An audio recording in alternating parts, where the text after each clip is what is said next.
बोलो गणपति महाराज की जय, उमापति महेश जी की जय। बोलो अपने अपने गुरुदेव महाराज की जय। डे 4 शिव पुराण। शुक्राना मेरे गुरु महाराज, आपका अनंतम अनंतम शुक्राना। शिव पुराण के स्वरण की विधि तथा श्रोताओं को पालन करने योग्य नियमों का वर्णन। अब जैसे शिव पुराण के बहुत ही कठिन नियम होते हैं और उनका पालन करना बहुत ही मुश्किल होता है, पर प्रभु की कृपा हो तो उनकी आज्ञा के अनुसार जैसा वो हमसे चाहेंगे वैसा ही हम कर पाते हैं। तो प्रभु की मर्ज़ी में हम अपना ये शिव पुराण पढ़ रहे हैं। भगवान साक्षात हमारे सामने विराजमान हैं। हम ये शिव पुराण पढ़ रहे हैं और जैसे वो पढ़ाएंगे वैसे ही पढ़ेंगे। अब इनके नियम इस प्रकार हैं। सौनक जी कहते हैं, महाप्रयाग व्यास शिष्य सूत जी, आपको नमस्कार है। आप धन्य हैं, शिव भक्ति में श्रेष्ठ हैं। आपके महान गुण वर्णन करने योग्य हैं। आप कल्याण में शिव पुराण के स्वरण की विधि बतलाइए, जिससे सभी श्रोताओं को संपूर्ण उत्तम फल की प्राप्ति हो सके। सूत जी कहते हैं, मुने सौनक सब ने तुम्हें संपूर्ण फल की प्राप्ति के लिए शिव पुराण के स्वरण की विधि बता रहा हूँ। पहले किसी ज्योतिषियों को बुलाकर दान मान से संतुष्ट करके अपने से सहयोगी लोगों के साथ बैठकर बिना किसी विघ्न बाधा के कथा की समाप्ति होने के उद्देश्य से शुद्ध मुहूर्त का अनुसंधान कराएं और प्रयत्न पूर्वक देश देश में स्थान स्थान पर ये संदेश भेजें कि हमारे यहाँ शिव पुराण की कथा होने वाली है। आपने कल्याण में इच्छा रखने वाले लोगों को उसे सुनने के लिए अवश्य पधारना चाहिए। कुछ लोग भगवान श्री हरि की कथा से बहुत दूर पड़ गए हैं। कितने ही स्त्री आदि भगवान शंकर के कथा कीर्तन से वंचित रहते हैं। उन सबको भी सूचना हो जाए, ऐसा प्रबंध करना चाहिए। देश देश में जो भगवान शिव के भक्त हों तथा शिव कथा के कीर्तन और स्वर्ण के लिए उत्सुक हों, उन सबको आदर पूर्वक बुलवाना चाहिए और आए हुए लोगों का सब प्रकार से आदर सत्कार करना चाहिए। शिव मंदिर में, तीर्थ में, वन प्राप्त के अथवा घर में शिव पुराण की कथा सुनने के लिए उत्तम स्थान का निर्माण करना चाहिए। केले के खंभों से सुशोभित एक ऊंचा कथा मंडप तैयार कराएं। उसे सब और फल पुष्प आदि से तथा सुंदर चंदों से अलंकृत करें और चारों ओर ध्वजा पताका लगाकर तरह तरह के सम्मानों से सजाया सुंदर सौभाग में बना दें। भगवान शिव के प्रति सब प्रकार से उत्तम भक्ति करनी चाहिए। वह सब तरह से आनंद का विधान करने वाली है। परमात्मा भगवान शंकर के लिए दिव्य आसन का प्रणाम करना चाहिए तथा कथावाचक के लिए भी एक ऐसा दिव्य आसन बनाना चाहिए जो उसके लिए सुख हो सके। मुने नियम पूर्वक कथा सुनने वाले श्रोताओं के लिए भी कथा यथा योग्य सुंदर स्थानों की व्यवस्था करनी चाहिए। अन्य लोगों के लिए साधारण स्थान ही रखने चाहिए, जिससे मुख से निकली हुई वाणी देहधारियों के लिए ही कामधेनु के समान अभिष्ट फल देने वाली होती है। उस पुराण वेता विधान वक्ता के प्रति तुच्छ बुंदी कभी नहीं करनी चाहिए। संसार में जन्म तथा गणों के कारण बहुत से गुण होते हैं, परंतु उन सबको पुराणों का ज्ञान विज्ञान ही परम गुरु माना गया है। पुराणों वेता पवित्र, दक्ष, शास्त्र इशार्य, विजय पाने वाला, साधु और दयालु होना चाहिए। ऐसा प्रवचन कुशल विद्वान इस पुण्यमय कथाओं को कहें। इसमें बताया गया है कि जो कथावाचक हो उसके लिए एक आसन बनाना चाहिए। भगवान शिव के विराजमान होने के लिए भी एक आसन बनाए। आप मन में धारिए कि साक्षात भगवान शंकर जी अपने गुरु महाराज इस गद्दी पे विराजमान हैं और वे ये कथा सुन रहे हैं।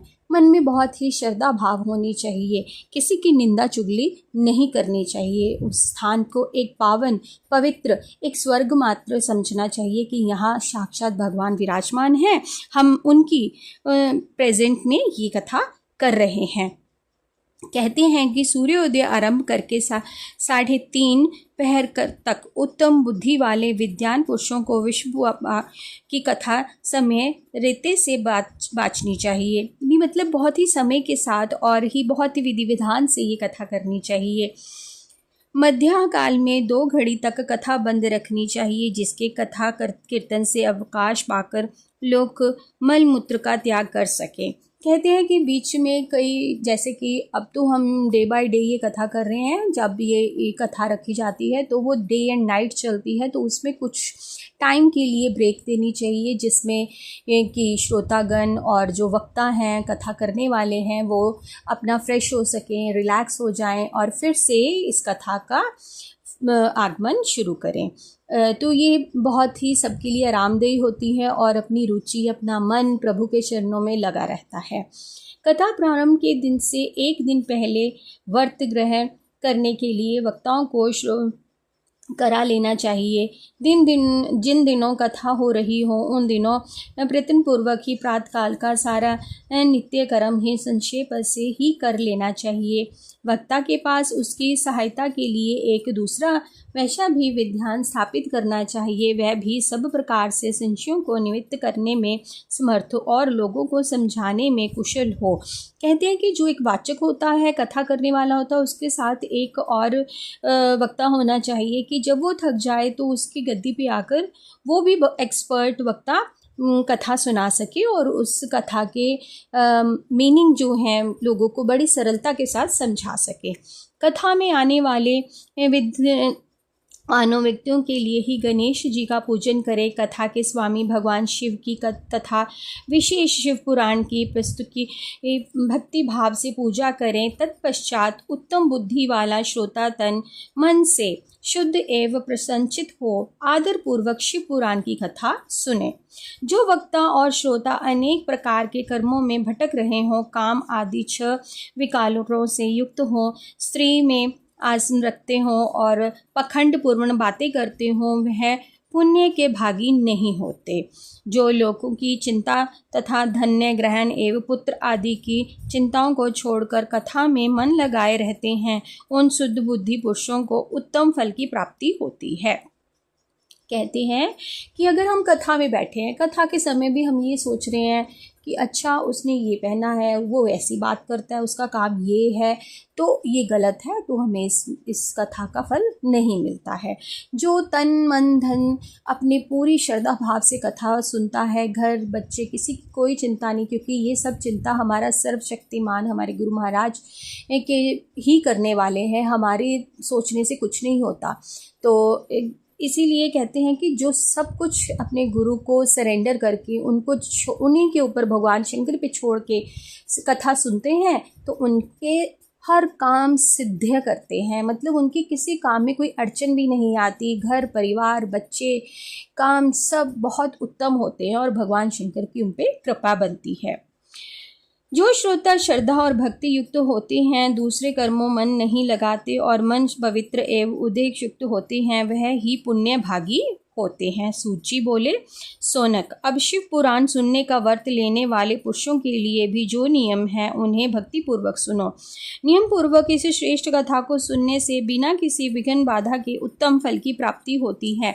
जो लोग श्रद्धा से रहते हैं उनका कथा श्रवण में अधिक नहीं है।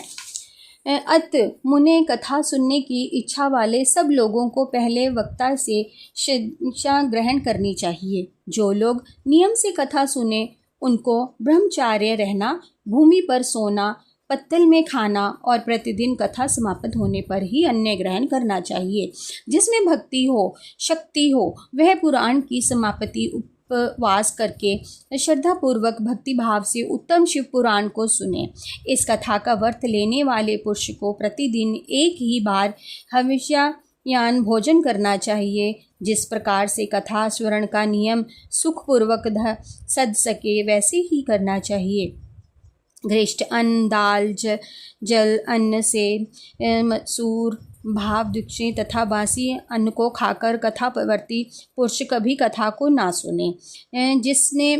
इसमें कहा गया है कि बड़े ही कठिन और इसमें वो बताए गए हैं कि ऐसा करने से ऐसा होगा, मतलब बहुत ही इट्स वेरी हार्ड। ऐसा करने से ही आप करेंगे तो कथा कर सकते हैं।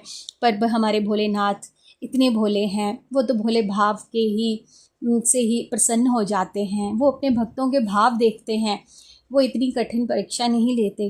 अगर मुझसे कोई गलती हो तो क्षमा करना, पर मेरा तो एक्सपीरियंस यही है कि भोलेनाथ बड़े भोले हैं और वो बस बड़े ही प्यार और भाव से ही प्रसन्न हो जाते हैं। उनको किसी चीज़ की ज़रूरत नहीं कि ये दो, हम हैं भी कौन भगवान को कुछ देने वाले, भगवान की हम पे कृपा है। तो बस मैं यही कहूँगी कि भगवान की भक्ति करो, भगवान का ये कथा स्मरण करो, जिससे हमें भगवान की भक्ति, भगवान का विश्वास हमारा बनता रहे और भगवान की अपार कृपा और उनका नामदान सदा सदा हम सिमरते रहें। ऐसी कृपा भोलेनाथ, हे गुरु महाराज, हम सब पे अपनी बना के रखना। जिसने कथा का व्रत ले रखा हो वह पुरुष प्याज, लहसुन, हींग, गाजर, मादक वस्त्र आदि का आमिष नहीं जाने वाली वस्तुओं को त्याग दें। कथा का व्रत लेने वाला पुरुष काम, क्रोध आदि 6 विकारों से ब्राह्मणों की निंदा को तथा ही पवित्रता और साधु संतों की निंदा को भी त्याग दें। कथा व्रत पुरुष प्रतिदिन सत्य सोच तथा दया, मौन, सरलता, विनय तथा हार्दिक उदारता, इन सद्गुणों को सदा अपनाए रहें। श्रोता निष्काम हो या सकाम वह नियम पूर्वक कथा सुने।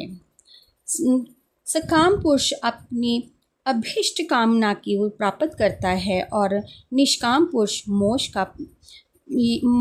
पा लेता है। दरिद्र, यक्षा, रोगी, पापी, भाग्यहीन तथा संतानहीन पुरुष भी इस उत्तम कथा को सुने। काकबंध्या आदि जो 7 प्रकार की दुष्ट स्त्रियां हैं वह तथा जिसका गर्भ गिर जाता हो वह इस सभी को शिव पुराण की उत्तम कथा सुननी चाहिए। कहते हैं कि ये कथा कोई भी सुन सकता है, बस ये कथा उद्धार करने के लिए है। जैसे हमने पहले अध्याय में पढ़ा है कि चंचला और उनके पति जो किस प्रकार से थे और उनका भी उद्धार श्री शिव पुराण सुनने से ही हो गया। तो इस प्रकार जिसको जैसा भी कोई कष्ट हो, कोई भी दुख हो, तकलीफ़ हो, जो भी ये शिव पुराण सुनेगा उनके सब दुख तकलीफ़ भगवान शंकर हमारे महाराज हर देंगे।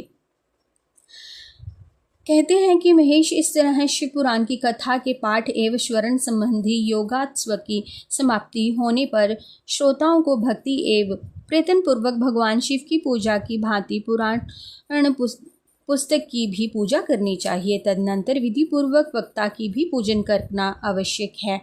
पुस्तक को अच्छा दिन करने के लिए नवीन एवं सुंदर वस्त्र बनावें और वह बांधने के लिए भी डोरी एवं दिव्य डोरी लगावें, फिर उसका विधिवत पूजन करें। मुनि श्रेष्ठ इस प्रकार महान उत्सव के साथ पुस्तक और वक्ता की विधिवत पूजा करके वक्ता की सहायता के लिए स्थापित हुए पंडित्व का भी इसके अनुसार धन आदि के द्वारा उससे कुछ ही कम सत्कार करें। वहाँ आए हुए ब्राह्मणों को अन्न धन आदि का दान करें। साथ ही गीत, वाद्य और नृत्य आदि के द्वारा महान उत्सव रचाएं।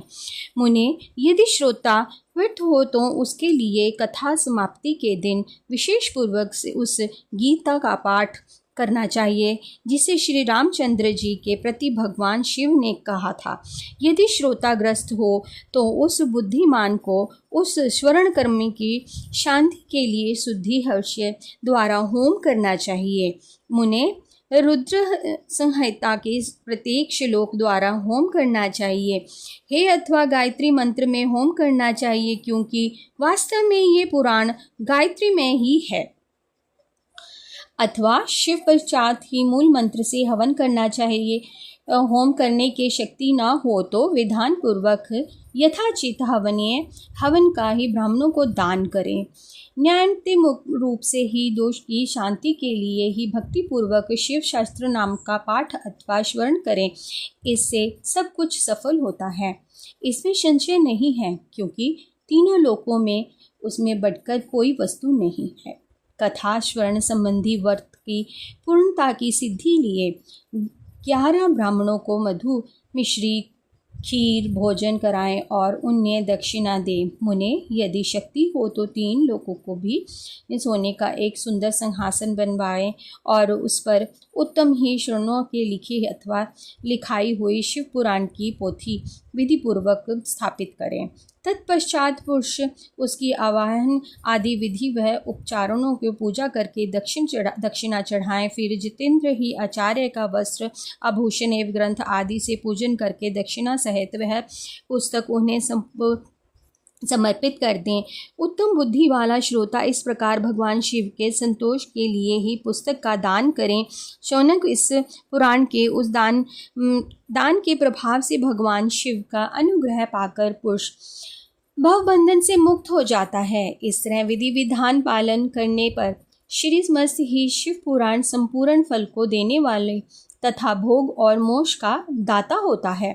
मुने शिव पुराण का वह सारा महात्म्य जो संपूर्ण अभिष्ट देने वाला है मैंने तुम्हें कह सुनाया है।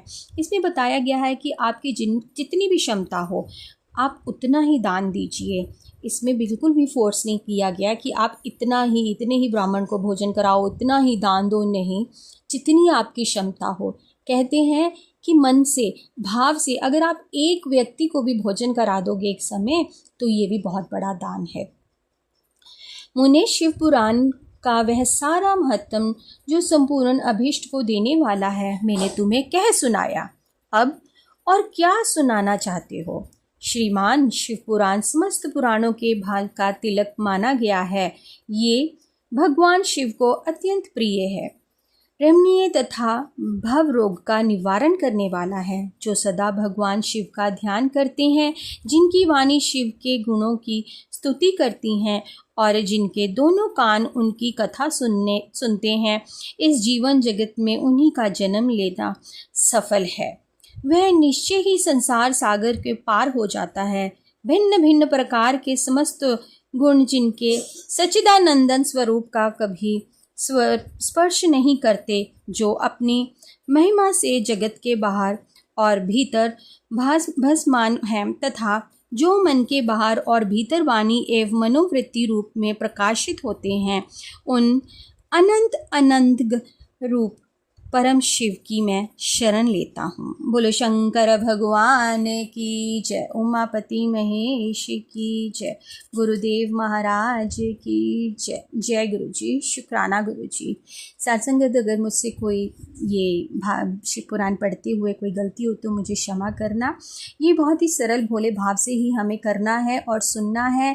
इसमें कोई भी नहीं ऐसा कठिन आपको रिस्ट्रिक्शन है कि ऐसा करो वैसा करो तो भी कुछ मिलेंगे, नहीं। भगवान को हम अपने मन से पुकारेंगे तो भगवान हमारे अंदर ही हैं और वो हमारी सुनते भी हैं। ये बताया गया है कि इस शिव पुराण को आप बड़े ही धैर्य से मन से सुनोगे तो आपका कल्याण अवश्य ही होगा और हमें भगवान के चरणों में स्थान मिलेगा। बोलो शंकर भगवान की जय।